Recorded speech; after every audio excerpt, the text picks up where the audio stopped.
Selamat datang pemirsa, Anda kembali bersama Menyingkap Fakta. Kali ini kami akan membongkar sisi tersembunyi dari sebuah peristiwa besar yang sedang menjadi perhatian publik. Iran menyerang fasilitas militer Amerika di 5 negara Teluk, sementara Washington membalas dengan menghantam pelabuhan, jaringan komunikasi, hingga jalur logistik penting di wilayah Iran.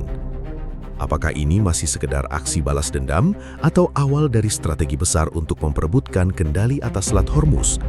Dan mengapa jalur laut sempit ini kini dapat menentukan nasib ekonomi dunia sekaligus arah perang berikutnya?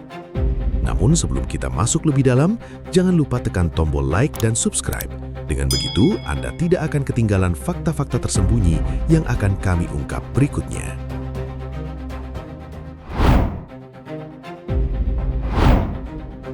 Pada 12 Juli 2026, langit Doha mendadak berubah menjadi arena pertempuran.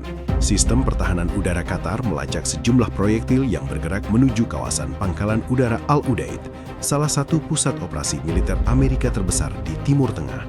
Dalam beberapa menit, rudal pencegat meluncur, dentuman keras terdengar di atas kota, dan warga menyaksikan cahaya ledakan memecah malam. Iran menyebut serangan itu sebagai bagian dari gelombang balasan terhadap operasi militer Amerika yang terus menghantam wilayahnya. Di hari yang sama, tekanan juga merambat ke Oman.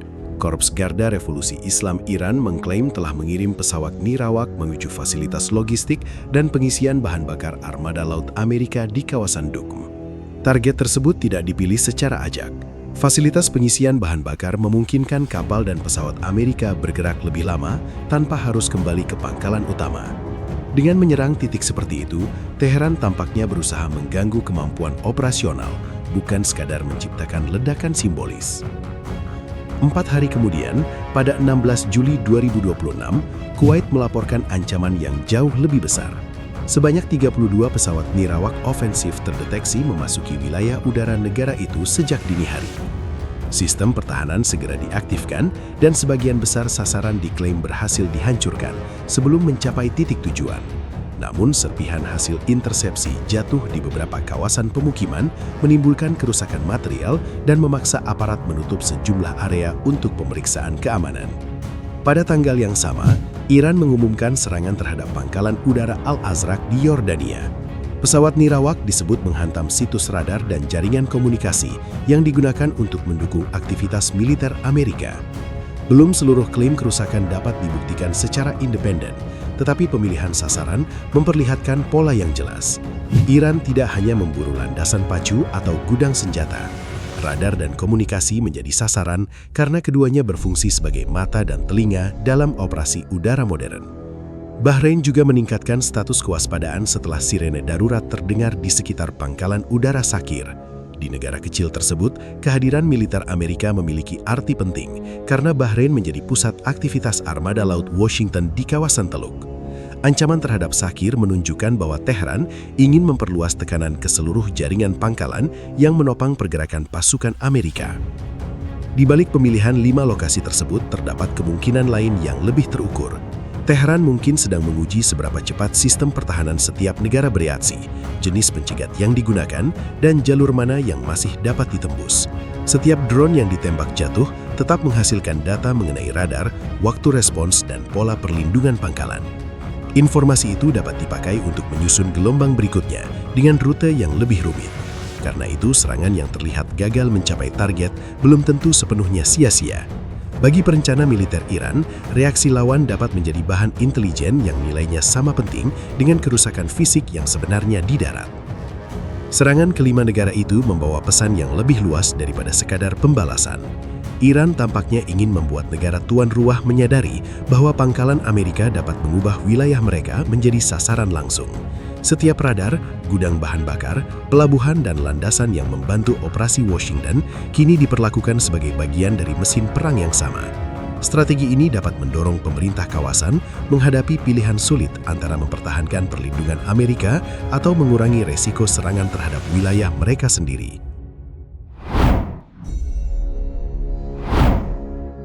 Pada 8 Juli 2026, arah serangan Amerika mulai memperlihatkan perubahan yang lebih serius. Sasaran tidak lagi terbatas pada peluncur rudal, hanggar pesawat nirawak, atau gudang amunisi. gelombang baru justru menghantam jaringan yang membuat seluruh kekuatan militer Iran dapat bergerak, berkomunikasi, dan mempertahankan ritme operasi di sepanjang pesisir selatan. Bandar Abbas menjadi titik tekanan utama.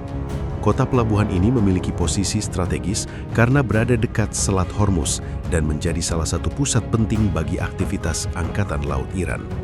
Rudal Amerika dilaporkan menghantam stasiun persimpangan kereta api serta menara komunikasi setempat.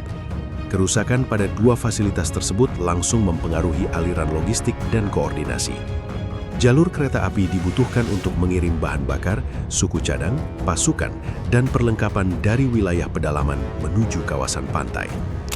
Pada malam yang sama, jaringan transmisi utama di Bandar Abbas ikut terganggu. Kementerian Energi Iran mengkonfirmasi pemadaman luas setelah sejumlah infrastruktur penting rusak.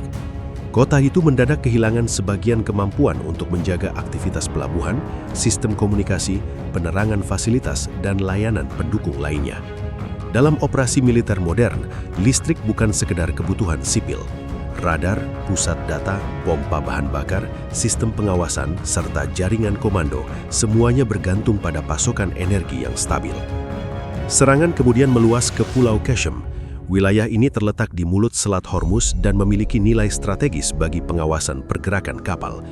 Dengan menekan Qasem, Amerika berusaha mempersempit ruang Iran untuk memantau jalur laut, mengatur kapal cepat, serta menyembunyikan perlengkapan di sekitar garis pantai.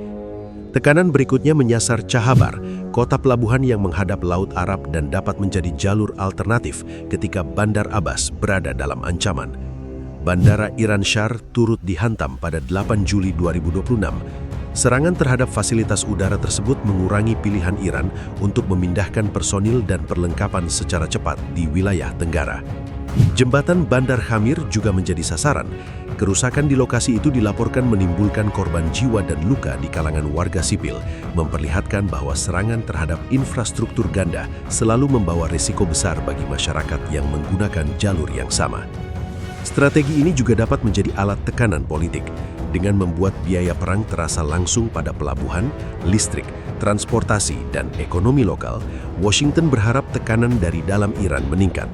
Tujuan akhirnya bukan hanya melemahkan Korps Garda Revolusi Islam, tetapi memaksa Tehran kembali ke meja perundingan dalam keadaan kehilangan banyak pilihan. Amerika sedang mencoba mengubah keunggulan udara menjadi kepungan logistik yang perlahan mempersempit kemampuan Iran untuk mempertahankan konflik.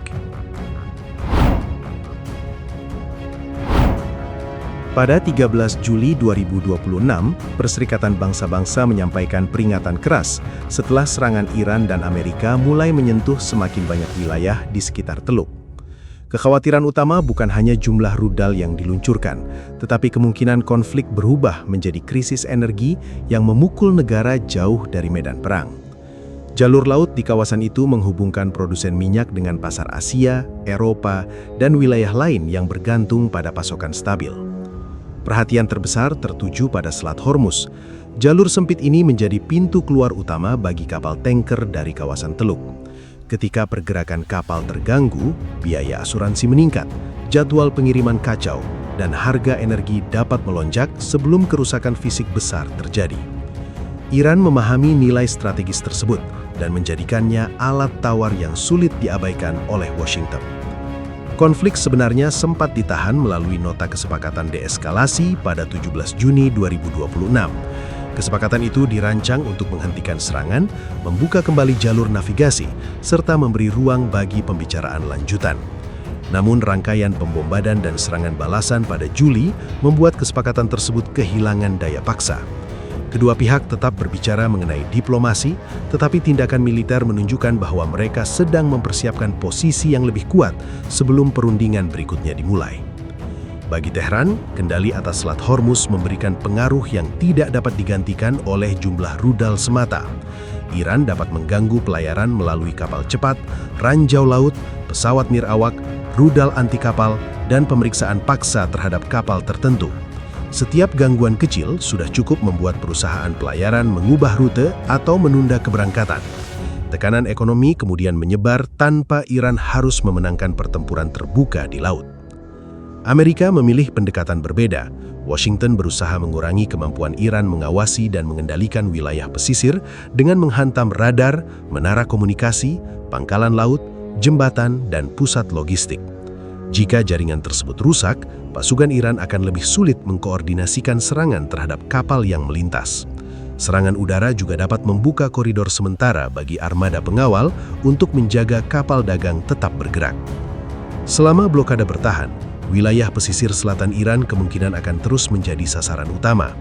Bandar Abbas, Qashm, Chabahar, dan titik pengawasan lain memiliki peran langsung dalam operasi maritim.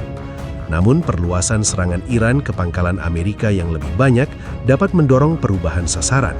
Washington mungkin mulai membidik pusat komando Korps Garda Revolusi Islam di sekitar Tehran untuk memutus hubungan antara pimpinan, operator rudal, armada laut, dan unit pesawat nirawak. Langkah tersebut membawa risiko yang jauh lebih besar.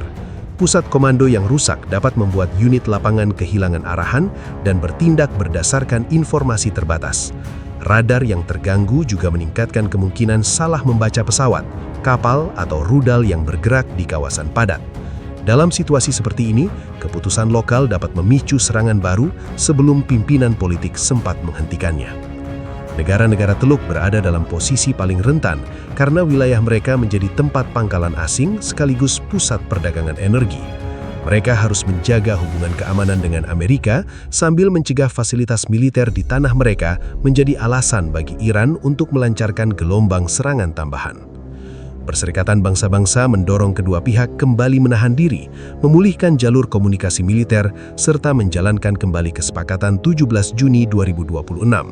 Seruan tersebut juga meminta negara-negara Teluk memperkuat perlindungan fasilitas sipil, membagikan informasi mengenai ancaman udara, dan menjaga jalur komunikasi darurat agar salah perhitungan tidak berkembang menjadi serangan lintas batas berikutnya yang dapat menyeret lebih banyak pihak ke pertempuran terbuka.